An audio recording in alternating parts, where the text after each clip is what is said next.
চমৎকার একটি গল্প। 7 বছরের ছেলেকে মা মাদ্রাসায় ভর্তি করালেন। বাবা বিদেশ থেকে এসে মাকে বকা দিল, মাদ্রাসায় কেন পড়তে দিলে, মাদ্রাসায় পড়ে কি হবে, আজকাল মাদ্রাসার কি দরকার ইত্যাদি। একদিন হুজুর ছাত্রদেরকে ক্লাসে বললেন, কখনো যদি খাবার জিনিস মাটিতে পড়ে যায় তা মাটি হতে তুলে খাওয়া নবীর সুন্নত। কিছুদিন পর স্বামী, স্ত্রী ও ছেলে 3 জন মিলে বেড়াতে বের হয়েছে। পথিমধ্যে ছেলেটির হাত থেকে একটি চকলেট মাটিতে পড়ে যায়। চকলেটটি মাটি থেকে তুলতে গেলেই বাবা চিৎকার দিয়ে ছেলেকে বলে, মাটি থেকে যেন চকলেটটি না ওঠায়। ছেলে তার বাবাকে বলল, কেন চকলেট উঠাবো না আব্বু?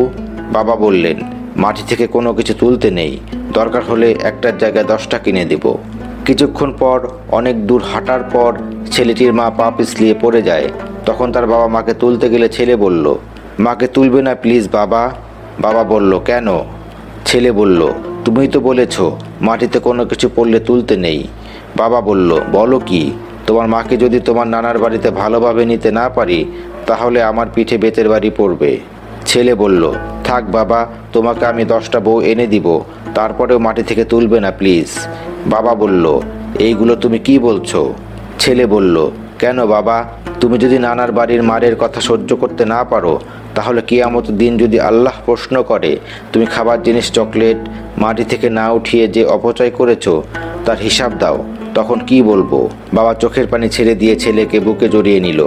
এই ধরনের শিক্ষা মাদ্রাসায় দেয়া হয়। আমরা সরকারি চাকরি না পেলে কি হবে, জান্নাতের পথ তো পাবো।